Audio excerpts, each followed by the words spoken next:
Jeffrey neurotically cares what other people think of him. He keeps posting support on his social media for the current thing, even though he doesn't even believe in it. If I don't show my support for this trend, then people will stop talking to me. But Jeffrey, those people don't even like you anyway. Now, fair enough. If you were gonna change yourself for those that love you, like your family or your close friends, fine. But caring so much about these random strangers who not only don't even like you, some of them actually dislike you. You're wasting your time, Jeffrey. Adonis couldn't care less what a stranger thinks of him. He is only concerned with the criticism and feedback of his tribe. A fat, ugly British man shouts at Adonis from the pub. But why would Adonis care? That man has achieved nothing. He keeps on walking. I don't know about you, bro, but I've gave far too many in my life, and this is how we're gonna organize it. Because, you know, there's like this community online of guys who don't care, you know, Sigma male guys. And obviously they're cringe, bro. There's a way to not care about what people think, and most people haven't done this right. Most people try to think like, oh yeah, I want to stop caring what other people think. That's psychotic. That's actually like, there's got to be something wrong with you. This seems weird for this video, but there's got to be something wrong with you if you have this desire to not care what anyone thinks of you. In this video, it's not that we're trying to not care about what anyone thinks of us. It's that we're trying to not care of what these random, quite frankly, irrelevant strangers think of us. You will always, and you should always care about what the people in your tribe think of you. And that's a fantastic mechanism built inside of humans. We're naturally just aligned to what our tribe, our family, friends, you know, close people think of us. And with that, we calibrate and start becoming more valuable to the tribe. That's a really good thing. Never ever get upset that you care about someone in your tribe. The reason why, like, I've built this success is because I genuinely care what you think of me. I might be the first, like, man that you've ever seen say this. I genuinely care what my, like, YouTube viewers think of me. So I may be an exception to this because I care about what, like, a million guys think of me. But that's a part of my tribe that I'm leading. If I wasn't like the YouTuber that I am, and I was more like, you know, a guy who worked like a normal job, for example, you know, like not with the masses watching him, my tribe who I would care about would be some of my co-workers, you know, the guys that I really liked, and, you know, the girls who work there, and, you know, you're close to them, my family, my friends, maybe some important people from my childhood, you know, some good friends or something. The thing is, most likely that's relatable to you right now. Most likely they're the people that you've built this desire from, this like Jeffrey propaganda that spreads around, which is that, you know, you shouldn't care what anyone thinks of you. I just want to give you this warning because too many guys get into this pathway, and you might be one of them, who don't want to care what anyone thinks. And trust me, if that actually happens, the reason why I'm giving you this warning is because I've been there. There was a time when I didn't care about what anyone in my tribe thought. I blocked each and every one of my family on WhatsApp. Like, I blocked all their numbers. I took a taxi, like an Uber, from my family house back to the city. So I moved home, and I was home for, you know, a few days, and I didn't like my family.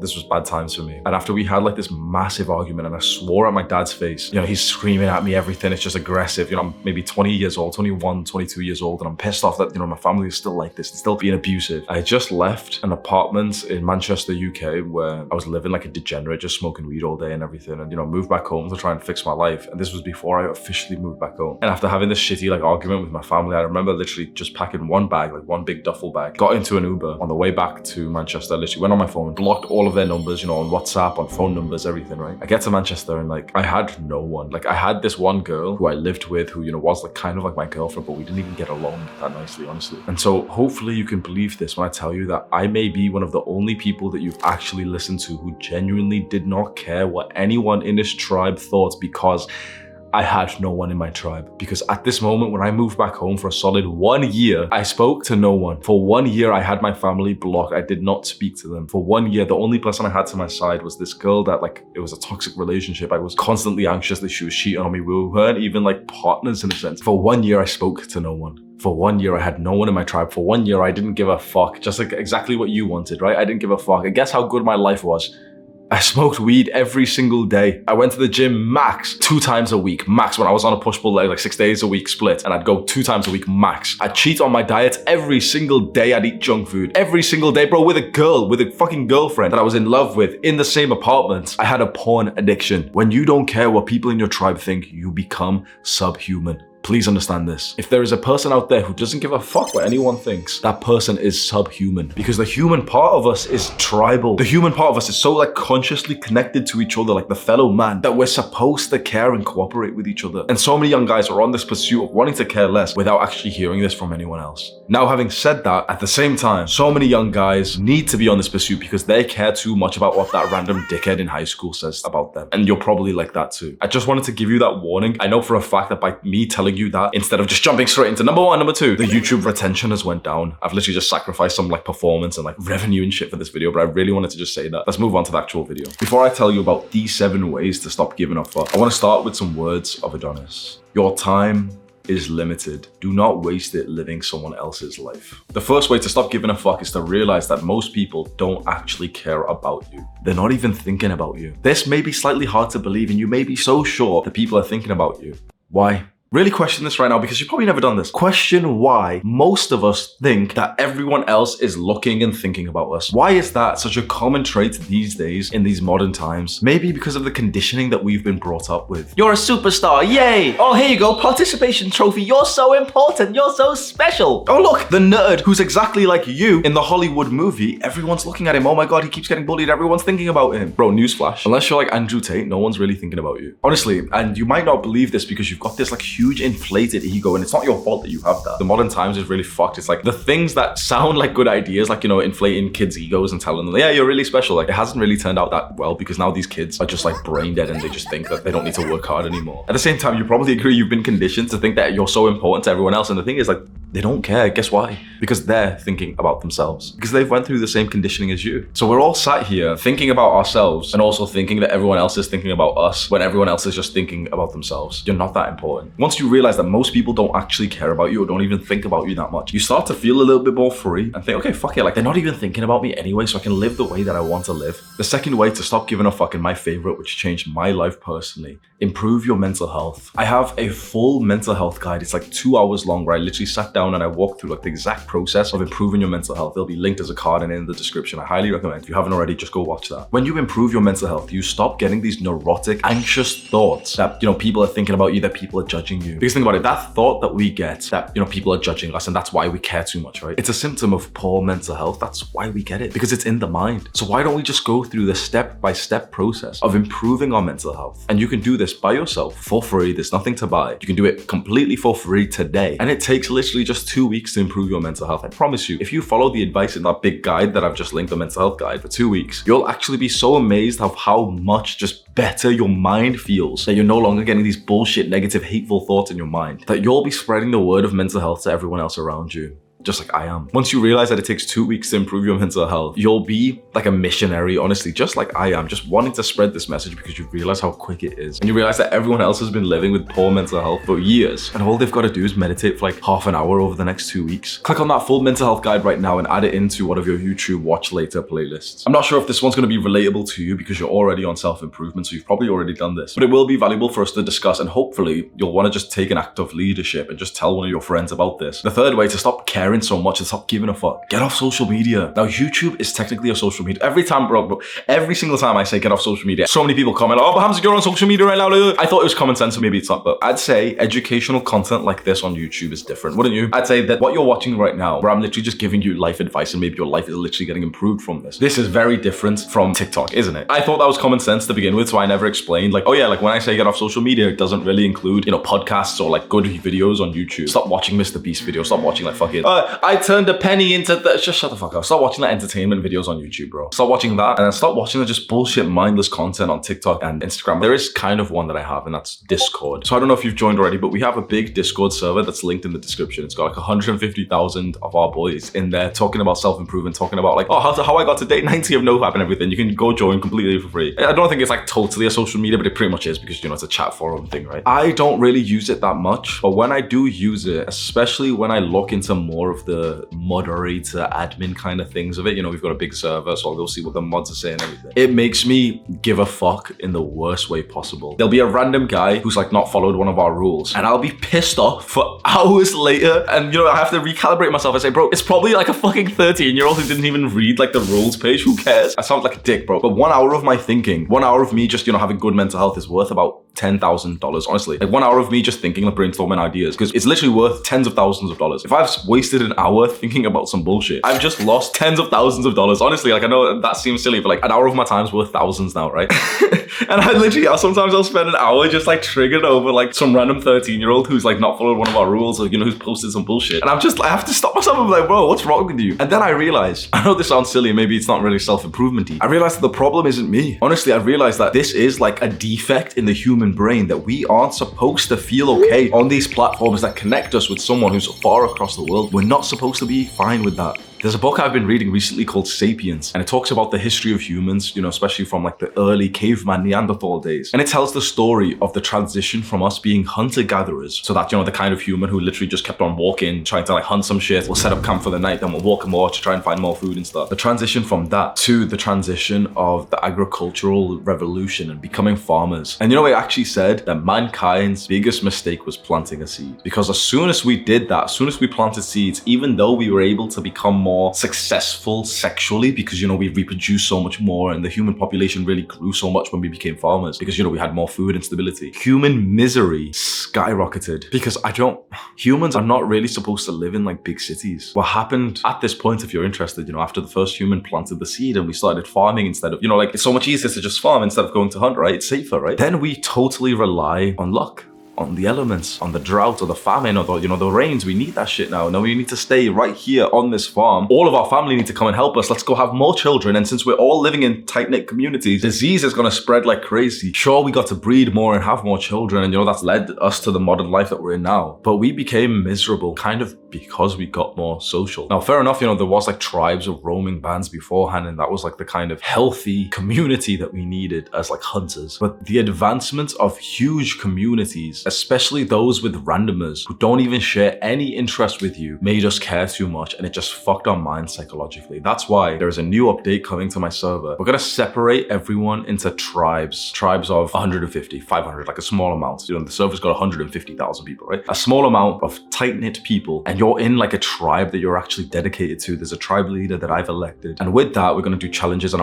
I actually want like I said this to Sam, who's organizing, all the like Discord shit with this. I said this to him in this Discord update coming to our server where we're gonna make tribes, right? I actually wanted to get a little bit toxic. I know like all the mods might complain or something, bro. I wanted to get a little bit tribal because that's what human nature is supposed to be like. We're gonna start to compete with each other. Like, there's gonna be some big movements in our Discord server. And as soon as you get put into a tribe that you actually care about, and the tribe leader you actually respect, and you're thinking, the tribe alpha is so sick, like tribe beta's like, oh yeah, they're all trash. Like, you're actually gonna get a feeling of what it's supposed to be like being like a natural human again, where you have a tribe of people that you care about. And the other tribes, they might not be that friendly. That's how humans are supposed to live, and I'm so glad that we can recreate that. That's in the Discord link in the description. Just go join right now. The fourth way to stop giving a fuck, and actually one of the most practical ways, which I got from the book, The Subtle Art of Not Giving a Fuck by Mark Manson, have something else to give a fuck about. Now the thing is, you're most likely always gonna have something to think about, aren't you? Like, the human mind doesn't really switch off, even with meditation and stuff. Like, the thing is, you usually do think 60,000 thoughts every single day. You're gonna think about things, you're gonna care about something. Why don't we just choose what to care about? Because right now we're caring about bullshit, aren't we? We're caring about what that dickhead in our class or our workplace said to us 3 weeks ago, and we're still thinking about it. We're thinking about this and that. It's things that aren't actually serving us, right? So why don't we flip this around? Understand that we're gonna think about something, so why don't we choose something important to think about? Why don't we have some big masculine mission, a purpose to think about? You want to know the biggest thing that really helped me to stop like being a little bitch and just caring so much about every little thing about these randomers? Starting this movement, leading this movement. My brain's too full of the thoughts here that now, like, what some dickhead in high school thinks of me, like, it doesn't even cross my mind anymore. Maybe you're not like this just yet. Maybe you don't really have a priority, and in your mind you've already started coping, thinking, oh yeah, well, my studies are, but like, the thing is, you need something where your brain is actively just thinking about it all day. If that is your studies, fantastic. But for me personally, it couldn't have been, even though that might have been the right thing, it couldn't have been, because I simply didn't care enough for that. I didn't care enough for school to actually like give a fuck about that instead of something else. You need something that you genuinely care so much about that you can start to prioritize that over other things. The first thing for me was weightlifting. I would literally go about my day thinking about weightlifting and building muscle and my diet and stuff instead of the bullshit that was happening day to day. That gave me something to think about, and it was practical. practical, it was valuable, it was growth orientated, it was going to serve me. You need something important in your life right now. And honestly, like, this can go to a deeper issue, because I know for a fact the reason why most young men are struggling is because your lives are worthless. I know that seems so harsh, but most young men are struggling because they have nothing to live for. They don't care about their studies. They don't care about some like shitty future job that they might be eligible to get if they're a good boy for 5 to 10 more years. They don't even feel connected to their own families anymore. Their friends are dickheads. Most young men have nothing to live for, and so all they do is just scroll mindlessly and watch porn and play video games. If you really want to give a fuck about the right things, you need something important in your life. You need something that makes you feel valuable to the world. It has to be something that's like giving to the world, to someone else. It has to be. We're supposed to be connected with each other. It can't be this solo journey. Trust me when I say you need to do something that serves the world. And entrepreneurship is the best way to do that, because then you get paid whilst doing it. You can do charity work and that's nice, but the thing is, in my opinion, the best thing to do is just be an entrepreneur who really thinks like values service to the people you're trying to serve, and also get like a good amount of money back. Because why wouldn't you? It's also fun to just make money and then, you know, to hire people and to keep scaling up. And now it's like, I've got so much to think about that I don't give a fuck about anything small. Bro, I've got like more than 10 employees. I'm thinking about them instead of like some random, you know, person. Oh, some bullshit happened. You know, yesterday we wanted to go skydiving and the weather, like the guy said the weather was like, oh yes, it's really dangerous. We looked outside, there was a bit of wind, bro. It wasn't that bad, right? I could have given, but we paid for these tickets. I could have been so upset. I could have cared so much. I could have given such a big fuck. And guess what? I was like, okay, fair enough. I'll just go home and just work again. I'll go home and work on the thing that's really important to me that I actually give a fuck about. You need to develop something of this yourself. I've got videos on my channel which tells you how to develop a purpose. Go watch those right now. Number 5. Know that no one really remembers the awkward or embarrassing things that you did. A lot of people live in the past, and so if you're like this, bro, you're probably constantly thinking about this time that you fucked up and everyone, like, you know, laughed at you, and you're thinking that everyone else is judging you based on that in the present. I realized one day, I think I read it somewhere, no one remembers the shitty things that we did previously. No one's thinking about them. We are, but only because we think that other people are. And I realized that I had this belief myself, and maybe you do. Maybe you've been living in the past too much and you've been literally worrying about something that you did a little while ago, days ago, weeks ago, maybe years ago. And the reason why you're taking it so important, why you're caring so much, why you're giving a fuck about it, is because you think other people are too. But again, just like the first point that we made here, they're probably not. If we really did, you know, if we like investigated their brains and we really could see it, okay, how many times they thought about you over the last year, it'd probably literally be like 5. Honestly, I want you to think about this. Do you wake up and think about that cringe thing that random guy from your class 2 years ago did? You don't. Like, you might have just remembered something now and be like, oh yeah, well, I just did now. But like, on average, in a normal day-to-day life, without a prompt, you don't think about that random thing that guy did. Oh, you know, that kid when he was 7 years old, he farted. Like, if you're living in the past, you're gonna just care about too much bullshit, which you can't even change anyway. Now, it is great to investigate the past, to journal, to write down about your mistakes and think to yourself, okay, how can I escape that mistake next time? How can I learn from that? Fantastic. But constantly just replaying negative memories that doesn't even make you feel good or anything, that doesn't even help you to perform better next time, it's absolutely useless, isn't it? And I don't know if anyone's told you this, but you can literally choose what to think and how to feel. This is like the greatest superpower that men have. You can choose what to think and how to feel. So why don't you just feel great? You can literally turn on the feeling of happiness like this. You just need to choose to. Right now, you may be filled with limiting beliefs and say, no, I can't. You can choose right here, right now to stop thinking about the past. Simple as that. You literally just have to make the conscious choice. But first, you have to start with the belief that, yep, I can control my emotions. Too many guys think that their emotions, their feelings are dictated by something else. And so they go and pop fucking pills and medication and shit, instead of just realizing like you can literally just control your mind. As a man, that's your greatest like God-given gift. Just control your mind. I know it's like, it's condescending, but it's that simple. If you've been getting negative thoughts for a while, just decide not to think negatively. If you've been feeling shit, decide not to feel shit. You can control everything about like your mind and your brain, so why wouldn't you? The reason why, quite frankly, is because so many guys actually enjoy living and wallowing in pity. So many guys just are happy there because that means that that's their excuse. This is why I respect Tate. Even though I speak so much about the issues of mental health, I respect Tate when he said that depression isn't real. Because the thing is, it does not even serve you to think that it is. The amount of guys limiting beliefs that I've had to destroy to tell them that all this shit that you've been fucking taking from your doctor, you don't even have to. All you need is 2 weeks of meditating and actually going outside into the sunlight, picking a leaf from a tree, climbing a tree. People don't realize that the cure to mental health and feeling shit is just climbing a tree like you used to as a kid. You've not done that in years, and then you expect why you're so depressed and why you're so anxious when all you do is just go onto fucking Twitter and get into arguments with people about religion and politics. You care so much because you're living like a subhuman. You care so much because you're so paranoid and anxious and neurotic about the past and also the future. When in the present, nothing is happening other than you're just watching a guy on YouTube. In the present, I'm sat here in an empty room just recording this video for my boys. In the present, there's nothing wrong happening almost ever. Maybe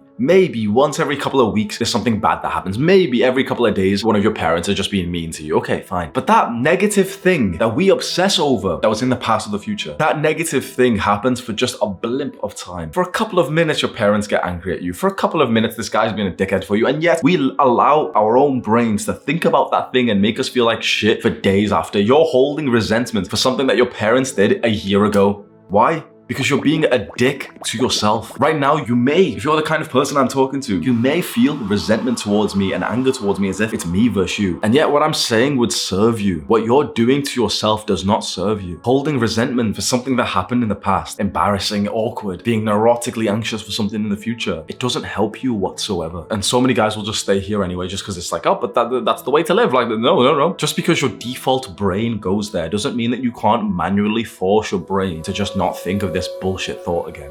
This accidentally led us to the 6 points of not giving a fuck, which is to practice stoicism. Now, stoicism is a philosophy, which I'm not gonna lie, it's so broad that I don't really like it so much. Now, I think it's important, but I think the most important part of it is actually the emotional stability, the emotional control, the emotional resilience. Once you research stoicism, you look into it, at least for me personally, bro, I could never really get into it. I think being stoic is deeply important, but I think the philosophy of stoicism, it's just too, like, I don't personally understand too much of it, you know? It's emotional stability, yeah, fantastic, that's masculine, okay, I'm down for it. But the rest of it, where they start talking about random shit and it's like, oh, go read Marcus Aurelius Meditations. Bro, I've tried so many times. I've literally tried, I've sat down, read the entire book twice, did not even fucking understand it, bro. Honestly, like half of that shit I didn't understand.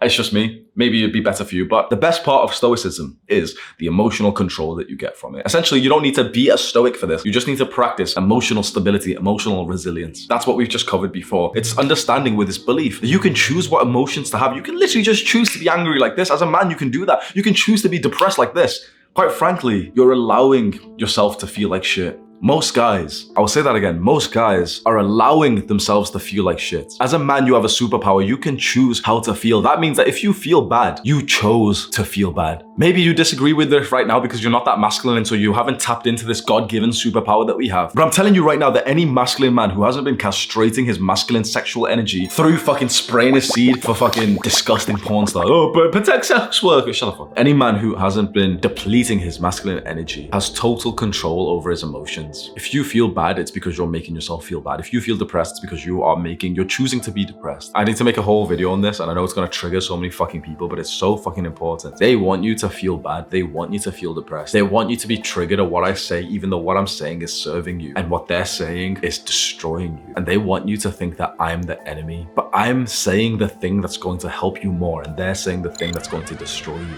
So who's your real enemy? And finally, the 7th way to stop giving a fuck is to not compare yourself to other people, but instead to choose to compete. There's a subtle difference between these, and most people get this wrong. Most of like the castrated men of the modern generation, they say that they're not going to compete against anyone else. And you've probably said this yourself, haven't you? Be honest. You've probably said that, oh, I don't compete against anyone else. You probably said this. Most guys have said this, and they don't even realize where this thought has come from. Because your ancestors, when you say, oh, I'm not competing against anyone else, your ancestors are looking down at you, thinking, what the fuck? The gladiator in your bloodline is looking at you and thinking, what a bitch. He's probably saying it in Latin. They're seeing you right now with fucking man boobs, saying, I don't compete with anyone else. The fucking hunters of your bloodline that could run 20 miles to chase down a boar are looking at you and thinking, what a bitch. All of the men of our bloodlines, of our previous generations, are looking down on us with shame when we say shit like, oh, well, I'm not masculine, I don't compete with anyone else.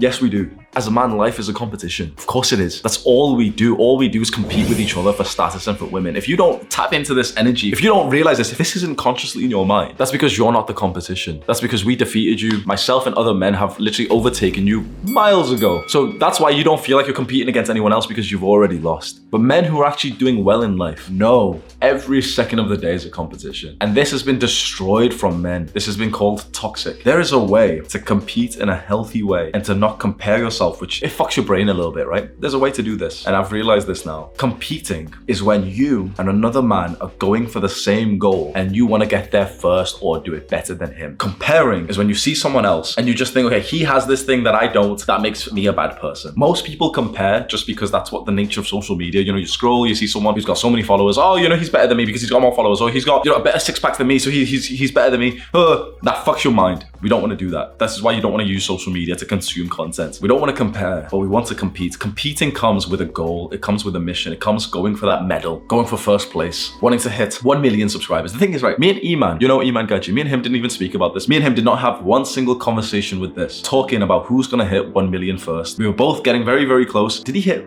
I think I hit it first, yeah. Me and him did not have one single conversation, but I'm telling you right now, he's a masculine man. I know for a fact that he was looking at some of our numbers, looking at his and actually thinking, okay, we're in some kind of subtle competition here. A masculine man will always think that. And then I was already further ahead and, you know, like I hit it first, then he hits it after me, but his rate of growth was faster. I saw a video of his where he said like, oh yeah, and this is the fastest growth of anyone in this space on YouTube before. And I was like, oh, is it? Just wait, bro. Just wait. Me and him have not even spoke about this, but we are in a subtle competition to 1.5, 2 million subscribers on YouTube. A masculine man always competes because we know, one, that the rewards are amazing, but two, what else are you gonna do with your life? You can see like my biggest smile in this entire video is at the thought of competing for another guy, like racing ahead. Like we both have the same goal, growth on YouTube, and maybe there's a particular milestone, right? We both have the same goal, but who's gonna reach there first? Competition is what brings men alive. It's the thing that we should give a fuck about. Comparing yourself to someone else, purely toxic. I hope I've explained the difference quite well because I've never really went into it as much detail before. Click and watch this video right now, do the hard work, especially when you don't feel like it. Mwah.